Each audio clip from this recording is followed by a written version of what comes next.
गुस्ताखी माफ हरियाणा में आपका स्वागत है। हरियाणा में 50 साल से खोजी पत्रकारिता कर रहे पवन कुमार बंसल आज हम चर्चा करेंगे।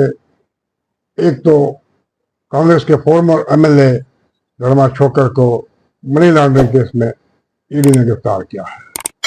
दूसरी हम चर्चा करेंगे मानेसर नगर निगम और गुरुग्राम नगर निगम के बॉसेस का अचानक तबादला कर दिया। इन दो मुद्दों पर हम आपके साथ, अपने पाठकों के साथ चाय पर चर्चा करेंगे। पहले चर्चा करते हैं गुरुग्राम और मानेसर नगर निगम के बॉसेस के तबादलों के बारे में। तबादले एक रूटीन अफेयर है और ये सरकार का प्रोरोगेटिव है, इसलिए 50 साल से मैं पत्रकारिता कर रहा हूँ, कभी मैं तबादलों पर कोई टिप्पणी नहीं करता। लेकिन इन तबादलों ने कुछ सवाल खड़े किए हैं, इसलिए मैं मजबूर हुआ इन्वेस्टिगेट करने पे, इनका कारण जानने पर। मानेसर नगर निगम के बॉसेस के तबादले के बारे में तो बहुत कुछ लिखा जा चुका है। एक कारण तो 50 करोड़ का स्वीपिंग घोटाला भी है, और दूसरा एक कारण ये भी है जो अभी कोई जान नहीं पा रहे। इस पावरफुल मिनिस्टर प्रहलाद सिंह सैनी सरकार का रिमोट कंट्रोल से मानेसर नगर निगम पर अपना नियंत्रण चाहता है। आपको बता दें कि इस समय जो मानेसर नगर निगम की मेयर है डॉक्टर धर्म को, वो केंद्रीय मंत्री राव इंद्रजीत के करीबी है, जिसका के उस पावरफुल मिनिस्टर से 36 का आंकड़ा है। पावरफुल मिनिस्टर चाहता है मानेसर नगर निगम में अपने किसी चहेते आईएएस अफसर को कमीशन लगवाकर रिमोट कंट्रोल से उसे चला। अब चर्चा करते हैं गुरुग्राम नगर निगम की। गुरुग्राम नगर निगम के अशोक गर्ग आईएएस का तबादला इशार कर दिया है। मैं अशोक गर्ग के बारे में कोई ब्रीफ नहीं करता, और मैं किसी भी अफसर के बारे में ब्रीफ नहीं करता अपने 50 साल के कार्यकाल में, बल्कि जहां तक की आलोचना ही करता हूँ। लेकिन जहाँ मैं भ्रष्ट लोगों की आलोचना करता हूँ, वहाँ मेरा फर्ज बनता है कोई अपना ईमानदारी से काम कर रहा हो उसके बारे में भी कुछ कहूँ। अशोक गर्ग अपना काम निष्ठा से कर रहे थे। उनके बारे में मुझे बहुत आडू ने उनकी तबादले को लेकर टिप्पणियां भेजी हैं। मैं सिर्फ साउथ सिटी 1 के रिटायर्ड कैप्टन राज चोपड़ा की टिप्पणी आपको कुछ अंश बताना चाहता हूँ। उन्होंने लिखा है, अशोक गर्ग हमेशा निष्ठा से काम करते थे। सफाई का जहाँ अभियान हो, खुद झाड़ू लेकर आगे आ जाते थे। हम हैरान हैं कि उनका कार्यकाल शॉर्ट क्यों कर दिया। अगर गर्ग साहब लंबे समय गाँव में रहते तो गुरुग्राम के लिए ये बहुत बढ़िया होता। चलो खैर, सरकार की मर्जी।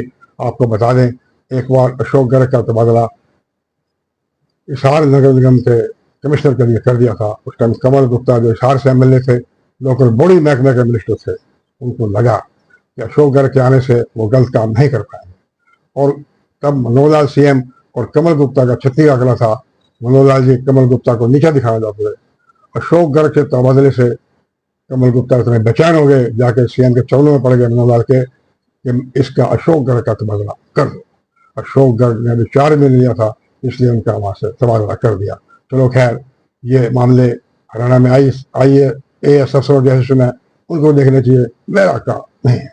अब चर्चा करेंगे मनी लॉन्ड्रिंग के केस में समालखा से 2 बार कांग्रेस के एमएलए रहे धर्मा छोकर को गिरफ्तार किया है। बता दें, दीनदयाल हाउसिंग योजना और अफोर्डेबल हाउसिंग योजना में इनकी कंपनी के, इनके पारिवारिक कंपनी के जो प्रोजेक्ट हैं, उनमें कम से कम 5000 विक्टिम हैं जो दर की ठोकरें खा रहे हैं, लेकिन कोई उनकी सुनवाई नहीं कर रहा। इन्होंने पैसे दे लिए, शेल कंपनियों में अपने पैसे लगा दिए। ये ठीक है। अब कहा जा रहा है कि धर्मा छोकर भूपेंद्र सिंह हुड्डा का फॉर्मर सीएम का करीबी है, लेकिन वो बात ठीक है। लेकिन धर्मा छोकर का धंधा जो प्रॉपर्टी का फला फूला मनोहर लाल के कार्यकाल में घूमा, मनोहर लाल के कार्यकाल में बड़ा आकाश पर चला। आपको बता दें कि इनकी जो कंपनी थी, उनका licence town and country planning रद्द कर दिया था, क्योंकि इन्होंने जो डॉक्यूमेंट दिए थे वो फर्जी थे। लेकिन तभी एक राजनीतिक घटनाक्रम हुआ ऐसा कि धर्मा छोकर ने मनोहर लाल को संकट से उबारा।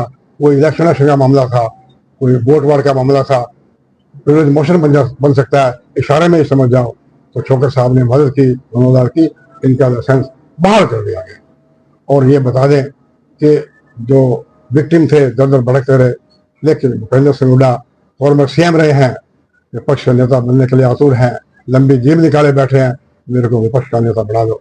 लेकिन शर्म की बात है, उन्होंने 5000 विक्टिम्स के बारे में, जो धर्मा छोकर के विक्टिम थे, एक शब्द भी आज तक नहीं बोला। और धर्मा छोकर तो क्या, मैं कहूँगा रणदीप सुरजेवाला और शैलजा में नहीं बोला, क्योंकि वो कांग्रेस पार्टी के हैं। पूरा विपक्ष चुप है। बड़े शर्म की बात है। इन दोनों बातों पर हमने चाय पर चर्चा की। नमस्कार।